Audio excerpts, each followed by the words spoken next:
ERP സ്റ്റോറേജിലേക്ക് സ്വാഗതം. ഇപ്പോൾ നമ്മൾ ERP നെക്സ്റ്റ് ഇൻസ്റ്റാളേഷൻ, അതുപോലെ അതിൻ്റെ CRM മൊഡ്യൂൾ, HR മൊഡ്യൂൾ, അങ്ങനത്തെ വീഡിയോസൊക്കെ കണ്ടിട്ടുണ്ട്. സോ ഇനി നമുക്ക് ERP നെക്സ്റ്റിൽ ഒരു ഐറ്റം ക്രിയേറ്റ് ചെയ്യുന്നത് എങ്ങനെയാണെന്ന് നോക്കാം. അപ്പോൾ നിങ്ങൾക്ക് ഇവിടെ ഈ സൈഡിൽ കാണാൻ പറ്റും നമ്മുടെ മൊഡ്യൂൾസ് കാണാൻ പറ്റും. അതിൽ തന്നെ നമുക്ക് സ്റ്റോക്ക് എന്ന് പറഞ്ഞിട്ടൊരു മൊഡ്യൂളുണ്ട്. സ്റ്റോക്കിൽ ഐറ്റം കാണാൻ പറ്റും. ഇവിടെ 37 items ആണ് ഉള്ളത്. സ്റ്റോക്കുമായി ബന്ധപ്പെട്ടിട്ടുള്ള കുറേ നമ്മുടെ ഡോക്യുമെൻറ്റ്സ് അങ്ങനത്തെ കാര്യങ്ങളൊക്കെയാണ് വരുന്നത്, മെറ്റീരിയൽ റിക്വസ്റ്റ് കാര്യങ്ങളൊക്കെ. സോ ഇപ്പോൾ ഇതിൽ അവൈലബിൾ ആയിട്ടുള്ള ഐറ്റംസ് ആണ് ഈ കാണുന്നത്. അപ്പം ഞാനിതിൽ ക്ലിക്ക് ചെയ്ത് കഴിഞ്ഞാൽ ഐറ്റം ലിസ്റ്റിലേക്ക് പോകും. അപ്പോൾ നോർമലി നമുക്കൊരു ഐറ്റം ലിസ്റ്റ് വരുന്നത് ഇതുപോലെയാണ്. നമുക്ക് ബേസിക് ആയിട്ടുള്ള ഫിൽറ്റേഴ്സ് ഇവിടെ ഉണ്ടാവും. ഐറ്റത്തിൻ്റെ ID ഓർ കോഡ് നമ്പർ വെച്ചിട്ട് നമുക്ക് ഇവിടെ സെർച്ച് ചെയ്യാം. ഐറ്റത്തിൻ്റെ നെയിം വെച്ച് സെർച്ച് ചെയ്യാം. ഇനി ഐറ്റത്തിൻ്റെ ഒരു ഗ്രൂപ്പ് എന്ന് പറഞ്ഞ ഒരു ഒരു ക്യാരക്ടർ മീൻസ് ഒരു ഇതുണ്ട്. അപ്പോൾ ഐറ്റം ഗ്രൂപ്പാണ് ഇവിടെ ഉള്ളത്.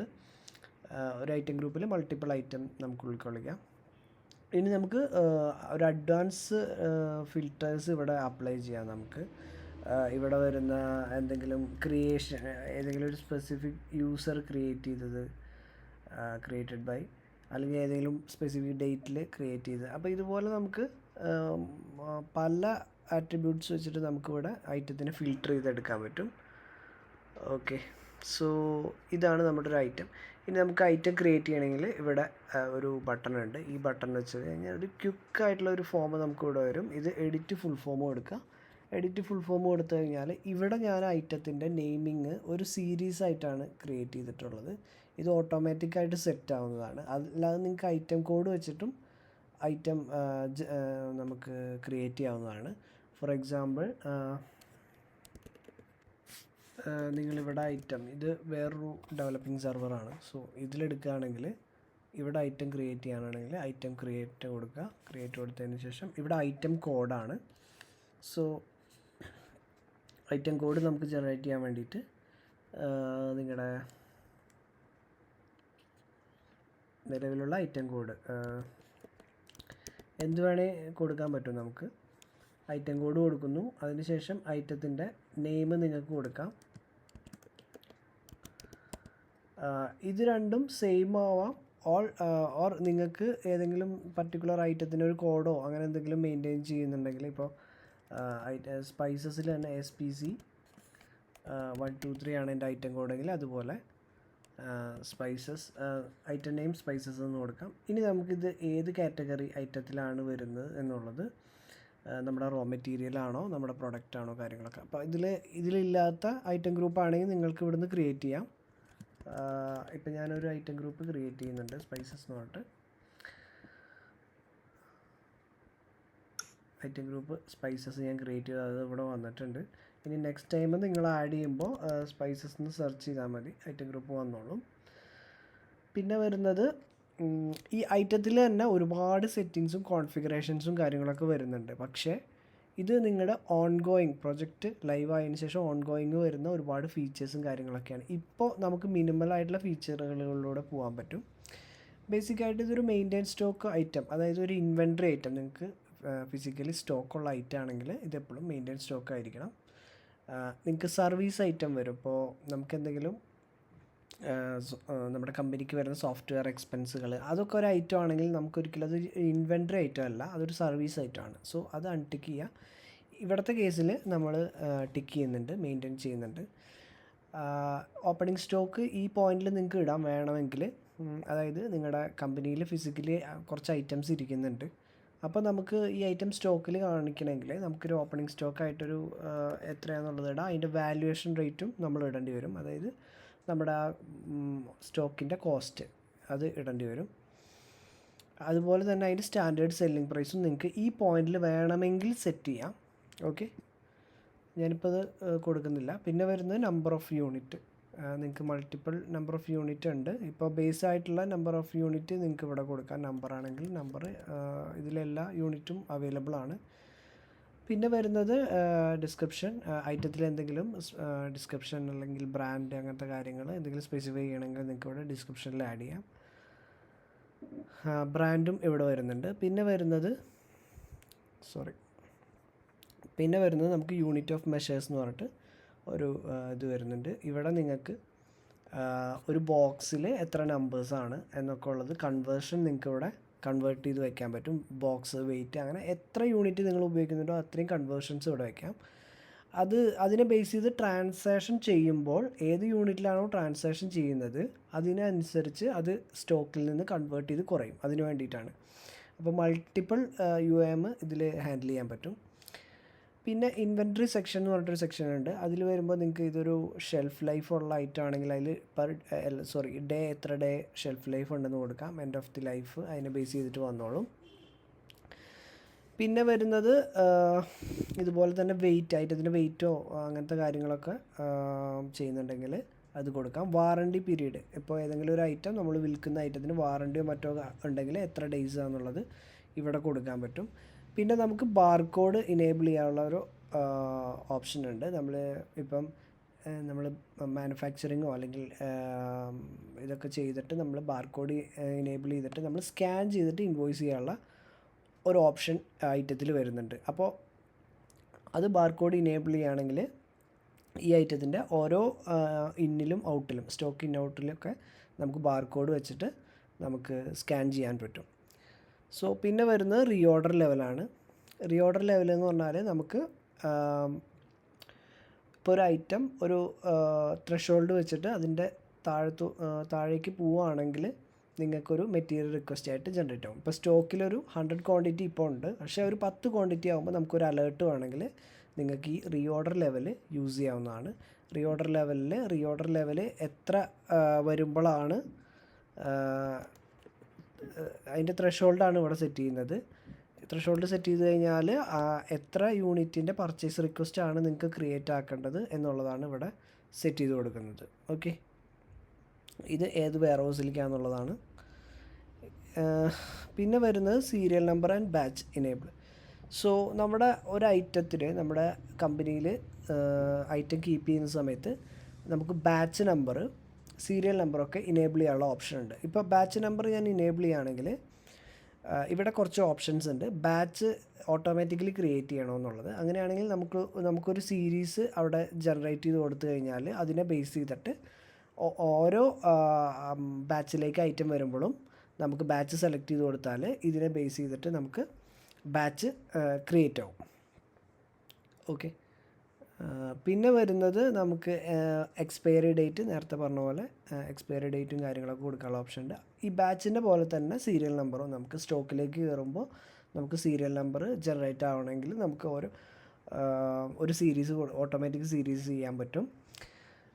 അതല്ലാതെ മാനുവലിയും ചെയ്യാൻ, ഈ രണ്ട് ഓപ്ഷൻസും മാനുവലിയും ബാച്ച് ക്രിയേറ്റ് ചെയ്യാനുള്ള ഓപ്ഷൻ ഉണ്ട്. ഇനി ബാച്ചും സീരിയൽ നമ്പറും തമ്മിലുള്ള വ്യത്യാസം എന്ന് വെച്ചാൽ നമ്മളൊരു ബാച്ച് എന്ന് വെച്ചാൽ ഒരു ബാച്ച് ഓഫ് ഐറ്റംസ് ഉണ്ടാവും. അതായത് മൾട്ടിപ്പിൾ ഐറ്റംസ് ഒരു ബാച്ചിലുണ്ടാവും. അതായത് ഒരു 100 ക്വാണ്ടിറ്റി, ഒരു ഫോർ എക്സാമ്പിൾ ഒരു FMCG കമ്പനി പ്രൊഡക്ഷൻ ചെയ്യുമ്പോൾ ഒരു ബാച്ച് വൈസ് ആയിരിക്കും പ്രൊഡക്ഷൻ ചെയ്തത്. അപ്പോൾ ഒരു 1000 ക്വാണ്ടിറ്റി ആണ് ബാച്ച് എങ്കിൽ നമുക്ക് ആ 1000 ക്വാണ്ടിറ്റി ആ ഒരു ബാച്ചിൽ സ്റ്റോക്ക് കാണിക്കാൻ പറ്റും.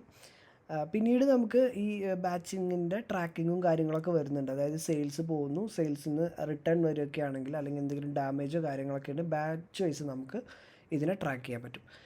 സീരിയൽ നമ്പർ എന്ന് പറഞ്ഞു കഴിഞ്ഞാൽ പെർ ഐറ്റത്തിന് ഒരു സീരിയൽ നമ്പർ ആയിരിക്കും. അതായത് നമ്മുടെ ഇപ്പോൾ മെഡിസിനും അങ്ങനത്തെ കാര്യങ്ങളൊക്കെ വരികയാണെങ്കിൽ ബാച്ച് ആയിരിക്കില്ല, ഒരു സീരിയൽ നമ്പർ ആയിരിക്കും. ആ ഒരു പർട്ടിക്കുലർ സീരിയൽ നമ്പറിലെ എക്സ്പയറി കാര്യങ്ങളൊക്കെ നമുക്കതിൽ മെയിൻറ്റെയിൻ ചെയ്യാൻ പറ്റും. ഓക്കെ, പിന്നെ അക്കൗണ്ടിങ് വരുന്നുണ്ട് നമുക്ക്.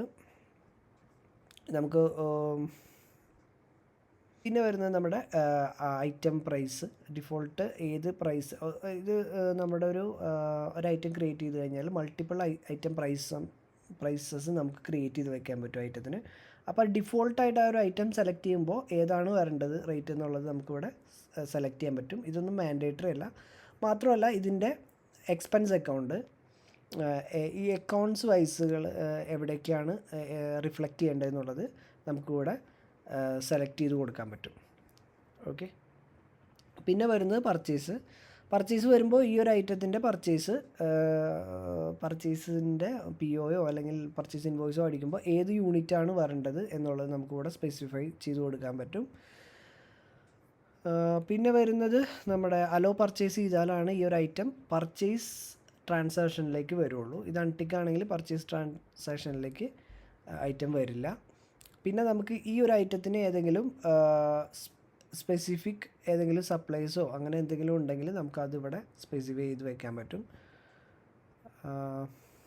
പിന്നെ വരുന്നത് പർച്ചേസ് പോലെ തന്നെ സെയിൽസിൻ്റെ പാർട്ടാണ്. സെയിൽസിൻ്റെ ബേസിക് UAM ഏതൊക്കെയാണെന്നുള്ളത് നമുക്കിവിടെ സെലക്ട് ചെയ്യാൻ പറ്റും. അതുപോലെ അലോ സെയിൽസ് ഓണും ഓഫ് ചെയ്ത് വെച്ച് അതിന് ബേസ് ചെയ്തിട്ടായിരിക്കും സെയിൽസ് ട്രാൻസാക്ഷനിലേക്ക് ഇത് വരുന്നത്. ഇതിൽ ഞാൻ കുറച്ച് പോയിൻറ്റ്സ് ഞാൻ സ്കിപ്പ് ചെയ്യുന്നുണ്ട്. അത് വേറൊന്നുമല്ല, നമുക്ക് ഇൻ ഡെപ്ത് പോകുന്ന സമയത്ത് ERP നെക്സ്റ്റ് ഉപയോഗിക്കുന്ന സമയത്ത് നമുക്ക് ഇനേബിൾ ചെയ്തിട്ട് ഉപയോഗിക്കാൻ പറ്റുന്നതാണ്. ഇപ്പോൾ നിങ്ങൾക്ക് ബേസിക് ആയിട്ടുള്ള ഒരു ഇൻഫർമേഷനാണ് ഈ ഐറ്റത്തിന് ചെയ്തു തരുന്നത്. ഇനി വരുന്നത് നമ്മുടെ ടാക്സ്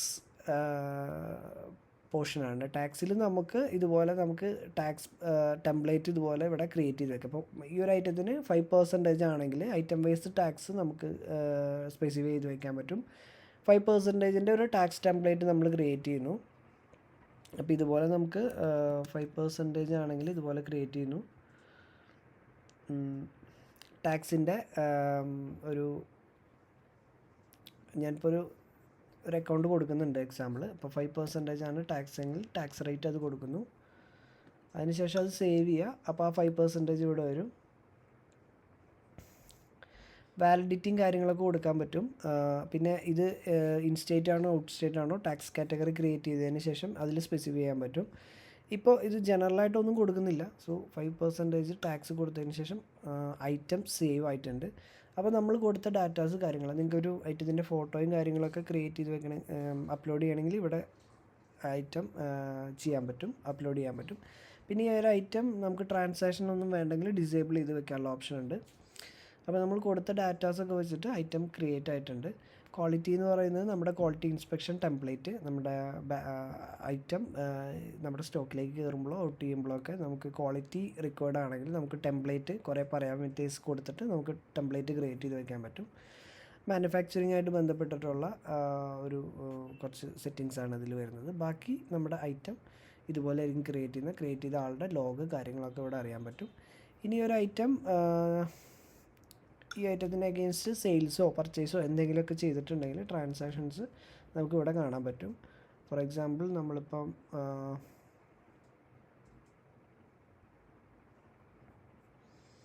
ഒരു ഐറ്റം എടുക്കുകയാണെങ്കിൽ സോഫ്റ്റ്വെയർ എക്സ്പെൻസ് പറഞ്ഞ ഒരു ഐറ്റം എടുക്കുകയാണെങ്കിൽ ഇതിന് അഗെയിൻസ്റ്റ് ഒരു പർച്ചേസ് ഇൻവോയ്സ് വന്നിട്ടുണ്ട്. അപ്പോൾ ഇതുപോലെ നമുക്ക് ഇതിന് അഗെയിൻസ്റ്റ് വന്നിട്ടുള്ള